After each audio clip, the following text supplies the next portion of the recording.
ज्येष्ठ अधिक मास इस समय पर चल रहा है और आप सभी लोग जानते हैं कि ज्येष्ठ मास में अधिक मास का आना एक बहुत अनूठा अवसर प्रदान करता है। हमने कुछ उपाय पहले भी किए थे। अब आने वाली पूर्णिमा बहुत ही महत्वपूर्ण है। पूर्णिमा दोस्तों, इस बार पूर्णिमा 31 मई को आ रही है। वैसे तो इसे अधिक मास पूर्णिमा या ज्येष्ठ मास पूर्णिमा, ज्येष्ठ मास अधिक पूर्णिमा कहते हैं, लेकिन दोस्तों ये पूर्णिमा 3 साल बाद आती है। क्यों? क्योंकि ज्येष्ठ मास में अधिक मास आ जाए, पहले तो यही बहुत मुश्किल है। और अगर नॉर्मल भी अधिक मास की हम कैलकुलेशन करते हैं तो अधिक मास 3 साल बाद आता है। तो ये जो पूर्णिमा आ रही है ना 31 मई को, ये 3 साल बाद इन अ वे आ रही है, अगर हम सिर्फ अधिक मास को भी कंसीडर करें।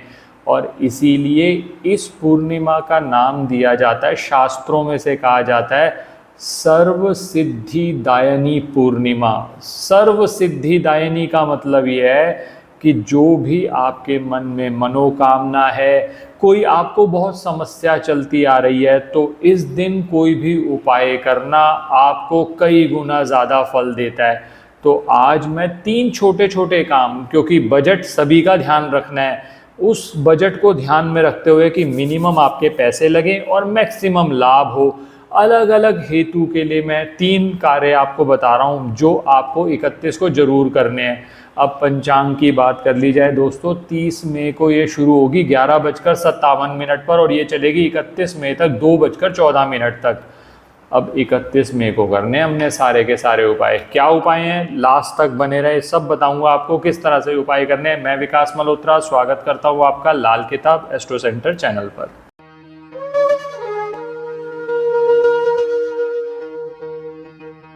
अब दोस्तों 3 कार्य, जैसा मैंने आपको भूमिका में भी बताया, मैं आपके लिए लेकर आया हूं जो आपको इस पूर्णिमा की तिथि पर करने हैं। उसमें जो पहला कार्य है मनोकामना पूर्ति के लिए, कोई मनोकामना आपकी है, और ये जो उपाय मैंने आपको दे रहा हूँ ना, ये दया और सेवा भावना से प्रेरित है, जिसके अंदर आप पक्षियों के लिए भी इतना सोच रहे हैं कि उनके लिए भी, क्योंकि गर्मियाँ आप भी जानते हैं चरम सीमा पर हैं। ऐसी स्थिति में छोटे छोटे कार्य, सिर्फ पानी भी अगर आप पिला देते हैं ना पक्षियों को, तो वो भी आपको बहुत लाभ देता है। तो इसमें करना क्या है, एक मिट्टी का पात्र ले लीजिए, आपको फोटो में दिख रहा होगा।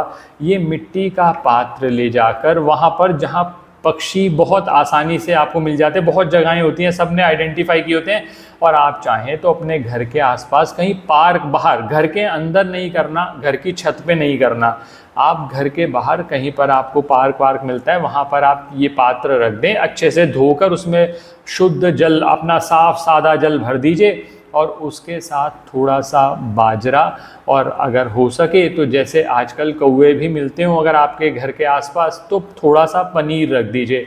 नहीं तो बाजरा मिल जाए, सतनाजा मिल जाए, मक्की मिल जाए, आपके पास जो आसानी से मिल जाए। क्वांटिटी आप देख लीजिए कितने पक्षी वहाँ पर नॉर्मली आते हैं। कई तो ऐसी जगह हैं जहाँ बर्ड फीडिंग प्लेसेस बना रखे हैं या जहाँ पर बर्ड्स बहुत ज़्यादा मिलते हैं, तो वहाँ पर तो आप ज़्यादा भी रख सकते हो, कोई दिक्कत वाली बात नहीं है। तो ये पहला कार्य आपने करना है जो ये शो करेगा ना सिर्फ आपको इंसानों की, आपको पक्षियों की भी चिंता है, आपने उनके जल का प्रबंध कर दिया। ये पहला काम हो गया।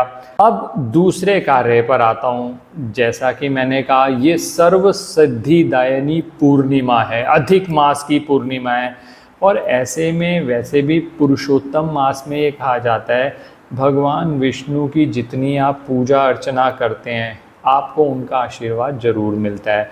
एक मंत्र मैंने पहले भी आपको बताया था, ओम नमो भगवते वासुदेवाय नमः। इस मंत्र को आप पकड़ के रख लो, इस मंत्र को पूरे महीने जरूर, वैसे तो हमेशा ही किया करो, लेकिन इस महीने जरूर जाप करना, लाभ जरूर मिलेगा आपको।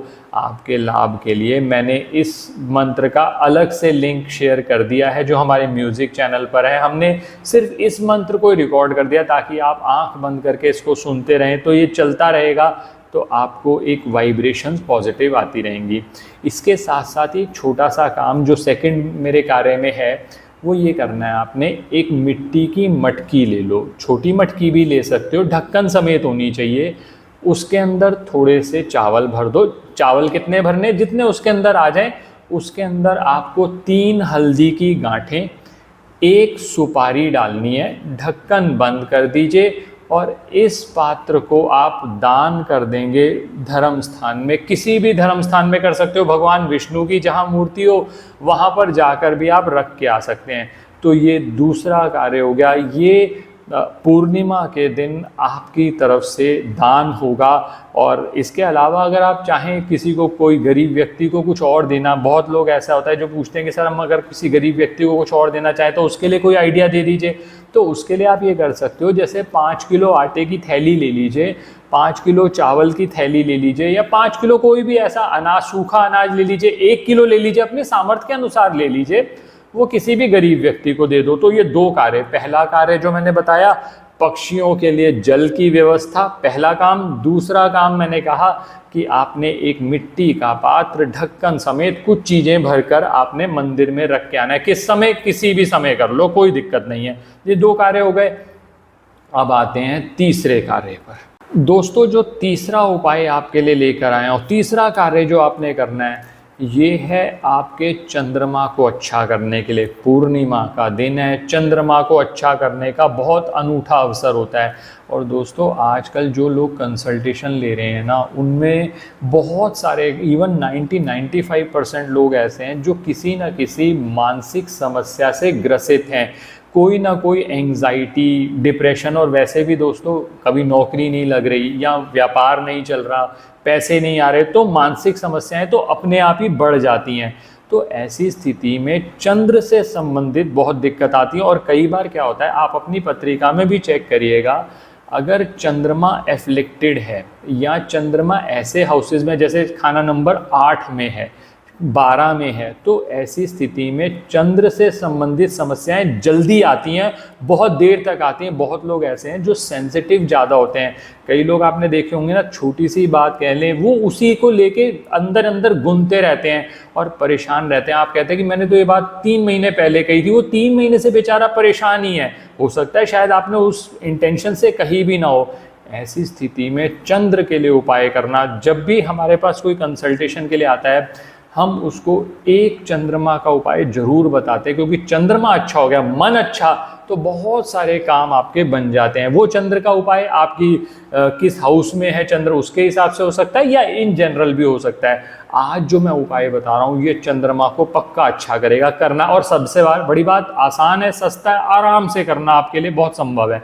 इसके लिए भी मिट्टी की मटकी लानी है, ढक्कन समेत लानी है। मिट्टी की मटकी ले आए, उसके अंदर थोड़ा सा कच्चा दूध डाला, थोड़ा सा जल डाला, और उसी के अंदर आपने मिक्स कर दिया थोड़ी सी चीनी, थोड़े से चावल। ये मिक्स करके आपने इस मटकी को अच्छे से टच कर दिया। एक बात ध्यान रखना, मान लो आप कहते हो हमारे घर में 5 लोग हैं, 5 का चंद्रमा मान लो खराब है, तो क्या हमें 5 अलग अलग मटकी लानी चाहिए? दोस्तों, कायदे से यही बनता है, क्योंकि ये एक व्यक्ति के लिए काम करेगा। क्योंकि जब आप उस मटकी को टच करेंगे ना, तो आप ये फील करेंगे कि आपकी नेगेटिविटी सारी की सारी वो मटकी एब्जॉर्ब कर ले। फिर ये जो आपने मटकी को टच करके ना घर के बाहर चंद्र की रोशनी में रख दो, रात को, पूरी रात पड़ा रहेगा। अगले दिन सुबह उठकर आप ये मटकी में जो आपने मिश्रण डाला था, जैसे जल डाला था, चावल डाले थे इत्यादि, जो भी था, वो सारा का सारा किसी भी वृक्ष के नीचे आप उस पर डाल दीजिएगा। अब बहुत सारे लोग पूछते हैं सर क्या मटकी को रीयूज़ कर सकते हैं? बेस्ट रहेगा रीयूज़ मत करिए, वो मटकी फेंक दीजिएगा, घर से बाहर निकाल दीजिएगा। आप नई मटकी अगर आपको किसी और चीज़ के लिए चाहिए वो ले आइएगा, इसको मत रीयूज़ करिएगा। तो ये 3 छोटे छोटे से कार्य, और देखिएगा इस सर्व सिद्धि दायिनी पूर्णिमा का पूरा लाभ मिलेगा। पूरी श्रद्धा विश्वास से करें, और ख़ासकर वो लोग ज़रूर करना जिनका चंद्र खराब है। चंद्र खराब होना तो व्यक्ति ना कंसल्ट भी नहीं कर पाता, सोचता रहेगा अरे सर कल लूँगा, परसों लूँगा, आगे ले लूँगा, कोई और होगा, कोई फ़ायदा होगा भी या नहीं, सर मैं क्या करूँगा, अब मैं उपाय कर पाऊँगा या नहीं, तो मेरे से उपाय होते नहीं है। ये जो चीज़ें हैं ना, ये सारी ये चंद्र खराब होने की या चंद्र राहु, चंद्र केतु के कॉम्बिनेशन की लक्षण है। जिनके हो बताइएगा ज़रूर कमेंट सेक्शन में, ये उपाय करो, फ़ायदा ज़रूर होगा। आशा करता हूँ वीडियो पसंद आया होगा। और भगवान विष्णु के दरबार में मंत्र तो बनता ही है, ओम नमो भगवते वासुदेवाय नमः मंत्र का आप इसमें लिखिए जरूर, आपको लाभ जरूर होगा। धन्यवाद दोस्तों, आपको ज्येष्ठ अधिक मास पूर्णिमा सर्व सिद्धिदायिनी पूर्णिमा की बहुत बहुत शुभकामनाएं।